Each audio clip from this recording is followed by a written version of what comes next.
Hi friends, నేను మీ జ్ఞానేశ్వర్. ఈ వీడియోలో మనము సండే ఎపిసోడ్లో ఏమేమి జరగబోతుంది అనేది ఈ వీడియోలో క్లియర్ కట్గా మాట్లాడుకుందాము. అదేవిధంగా ఈ వారం సింగిల్ ఎలిమినేషన్ ఉంది. ఆ సింగిల్ ఎలిమినేషన్ ఎవరు కాబోతున్నారు, అలాగే ఎలిమినేషన్ రౌండ్లో ఎవరెవరు ఉన్నారు అనేది కూడా ఈ వీడియోలో మనము క్లియర్ కట్గా మాట్లాడుకుందాము. అదేవిధంగా నిన్న సాటర్డే ఎపిసోడ్లో ఎవరు సేవ్ కాలేదు కదా, ఈ సండే ఎపిసోడ్లో ఎవరెవరు సేవ్ కాబోతున్నారు, ఎలా సేవ్ కాబోతున్నారు అనేది కూడా ఈ వీడియోలో క్లియర్ కట్గా మాట్లాడుకుందాము. అలాగే సాటర్డే ఎపిసోడ్లో కళ్యాణ్ పడాలకు అన్యాయం జరిగిందా, అదేవిధంగా బిగ్ బాస్ తనుజ గారిని టార్గెట్ చేస్తున్నారా అనేది కూడా వీడియోలో మనము క్లియర్ కట్గా మాట్లాడుకుందాము. నేను చెప్పబోయే ప్రతి అంశం పైన మీకు ఫుల్ క్లారిటీ కావాలంటే నా 5 minutes వీడియో చూడడం వల్ల మీకైతే ఫుల్ క్లారిటీ అయితే వస్తుంది. అదేవిధంగా నాకు ఒక ఇన్స్టాగ్రామ్ ఐడి ఉంది. ఆ ఇన్స్టా ఐడి పేరు జ్ఞానేశ్వర్ బీబీ రివ్యూస్ ఉంటుంది. ఒక 4900 ఫాలోవర్స్ ఉన్నారు. మీకు బిగ్ బాస్ సంబంధించిన అప్డేట్ ఎపిసోడ్ కన్నా ముందే తెలియాలంటే నా ఇన్స్టా ఐడిని ఫాలో అవ్వండి. 100% నేను ఇన్స్టాగ్రామ్ స్టోరీలో జెన్యూన్ అప్డేట్స్ అయితే ఇస్తుంటాను. సో అసలైన మ్యాటర్కి వెళ్ళిపోదాము. బిగ్ బాస్ హౌస్లో నిన్న కళ్యాణ్ పడాలకు అన్యాయం జరిగిందా అంటే 100% జరిగిందని చెప్పుకోవచ్చు. ఎందుకంటే టికెట్ ఫినాలే విన్నర్ అయిన కంటెస్టెంట్కు మినిమం సెలబ్రేషన్ అనేవి జరుగుతాయి. ఎందుకంటే బిగ్ బాస్ 8లో అవినాష్కు, అలాగే బిగ్ బాస్ 7లో అర్జున్ అంబాడికి, అంతకుముందు సీజన్లో గెలిచిన వారందరికీ మినిమం సెలబ్రేషన్ అనేవి చేశారు.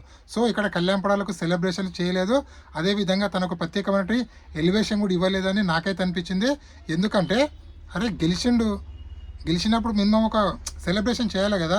అరే టికెట్ ఫినాలో కొట్టిండు, నువ్వు గ్రేట్ అని చెప్పి ఏదో సెలబ్రేషన్ చేయడము, లేదా ఒక ఎలివేషన్ ఇవ్వడం అలాంటివి అయితే ఏమీ చేయలేదు.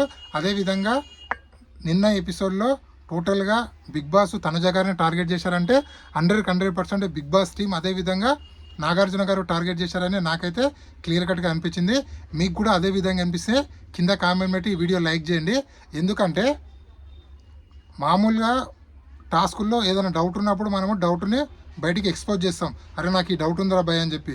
సో అక్కడ సంజన గారికి కూడా సేమ్ మన ఇక్కడ తనుజ గారు డౌట్ ఎక్స్ప్లెయిన్ చేశారు. అదే ట్రయాంగిల్లో లేదు, రెక్టాంగిల్లో లేదు, ఆ షేప్ కరెక్ట్ లేదని చెప్పి తనకున్న డౌట్ని అయితే ఎక్స్ప్లెయిన్ అయితే జరిగింది. సో అది కూడా చేయడం తప్పన్నట్లు నిన్న నాగార్జున గారు మాట్లాడడం నాకైతే నచ్చలేదు.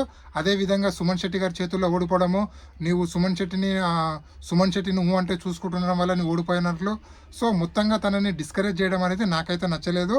ఓవరాల్గా నిన్న ఎపిసోడ్ చూసుకుంటే తనుజ అన్నట్లు మొత్తం తనుజ భజనే చేయడం అయితే జరిగింది. సో రిమైనింగ్ కంటెస్టెంట్ క్లాస్ పీకలేదంటే 100% పీకారు, కానీ కొంచెం ఎక్కువగా తనుజ గారిని టార్గెట్ చేశారనే ఫీలింగ్ అయితే నాకైతే కలిగింది. మీకు కూడా అదే విధంగా ఒకవేళ కలిగితే వీడియో కింద అయితే కామెంట్ పెట్టండి. అదేవిధంగా నిన్న బిగ్ బాస్ హౌస్లో ఉన్నటువంటి కంటెస్టెంట్లందరికీ క్లాస్ పీకడం జరిగింది. వాళ్ళు ఎవరెవరు తప్పు చేశారో తప్పు చెప్పడం జరిగింది. అదేవిధంగా కళ్యాణ్ పడాలు కూడా చెప్పడం జరిగింది. ఒక సుమన్ శెట్టి తప్ప రిమైనింగ్ కంటెస్టెంట్లందరికీ చెప్పడం జరిగింది. కానీ ఎందుకో ఎక్కడో ఎక్కువగా తనుజనే టార్గెట్ చేశారని ఫీలింగ్ అయితే రావడం అయితే జరిగింది. సో అదేవిధంగా సండే ఎపిసోడ్లో ఏం జరగబోతుందంటే, సండే ఎపిసోడ్లో ఫన్నీ టాస్క్లు ఉండబోతున్నాయి. మన ఇమాన్యుయల్ వర్సెస్ కళ్యాణ్ పడాలో 2 టీములుగా డివైడ్ అవుతారు. ఈ 2 టీముల్లో కొన్ని టాస్కులు పెట్టడం జరుగుతుంది. అదేవిధంగా సండే ఎపిసోడ్లో కూడా నాగార్జున గారు మన ఆడియన్స్తో మాట్లాడడం జరుగుతుంది. ఒక ఆడియన్ డిమాండ్ పవన్కి సపోర్ట్ మాట్లాడతాడు, ఒక ఆడియన్ కళ్యాణ్ పడాలకు సపోర్ట్గా, ఒక ఆడియన్ ఏమో మన ఇమాన్యుయల్కి సపోర్ట్గా మాట్లాడడం జరుగుతుంది.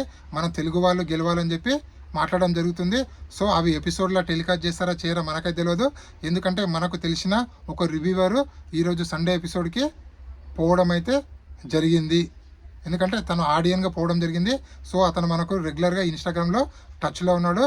తను చెప్పిన అప్డేట్సే మీకు నేను చెప్తున్నాను. అదేవిధంగా సేవింగ్ ఆర్డర్ ఎలా ఉందనేది ఇప్పుడు మాట్లాడుకుందాము. సాటర్డే ఎపిసోడ్లో ఫస్ట్ ఎవరు సేవ్ కాలేదు కదా. సో సండే ఎపిసోడ్లో ఫస్ట్ సేవ్ అయ్యేది మన తనుజ గారు సేవ్ అవుతారు. అదే లెక్కలు ఉంటాయి కదా, ఆ లెక్కల్లో తనుజ గారు సేవ్ అవుతారు. అదేవిధంగా సెకండ్ డిమాండ్ పవన్ సేవ్ అవుతాడు, కలర్ స్ప్లాష్. అలాగే థర్డ్ ప్లేస్లో మన బర్నీ గారు సేవ్ అవుతాడు, థ్రెడ్. అదేవిధంగా ఫోర్త్ సుమన్ శెట్టి సేవ్ అవుతాడు, ఫోటో గ్యాలరీ. అంటే వీళ్ళు ఈ విధంగా ఫోటో గ్యాలరీ ద్వారా వీళ్ళు ఈ విధంగా సేవ్ అవుతాను చూసారు కదా. ఆ విధంగా తనుజ, డిమాండ్ పవన్, బర్నీ, సుమన్ ఈ 4 మెంబర్స్ సేవ్ అయిన తర్వాత elimination round Sanjana versus Rithu Chowdary ఉంటుంది. సో ఇక్కడ ఎలిమినేషన్లో సంజన గారు సేవ్ అవుతారు, రీతు చౌదరి ఎలిమినేట్ అయితే అవ్వడం అయితే జరిగింది. సో రీతు చౌదరి ఎలిమినేషన్ కారణం ఏంది బ్రో అంటే 1,00,000 కారణాలు ఉన్నాయి. కర్ణుడికి సావుకు 100 కారణాలు అన్నట్లు రీతు చౌదరి ఎలిమినేషన్ కూడా మస్తు కారణాలు ఉన్నాయి. అందులో మెయిన్ కారణం అయితే బర్నీ గారి కోసము రీతు చౌదరి ఎలిమినేషన్ అయితే చేయడం అయితే జరిగింది. బర్నీ గారిని ఎలాగైనా టాప్ 5 తీసుకెళ్లాలని చెప్పి బిగ్ బాస్ టీం ఆలోచిస్తున్నందుకు రీతు అడ్డం వస్తుంది కాబట్టి రీతుని ఎలిమినేషన్ చేశారు. అదేవిధంగా ఓట్లో కూడా తక్కువ ఓట్లు ఉన్నాయని చెప్పి ఎలిమినేషన్ చేశారని చెప్పి అప్డేట్ అయితే రావడం జరిగింది. ఇది ఇప్పటివరకు లేటెస్ట్ అప్డేట్. ఈ వీడియో నచ్చితే లైక్ చేయండి, షేర్ చేయండి, సబ్స్క్రైబ్ చేసుకోండి. ఇలాంటి కొత్త వీడియోలు ఎప్పుడప్పుడు అందిస్తుంటాను. నేను మీ జ్ఞానేష్. జై హింద్. ఉంటాం మరి.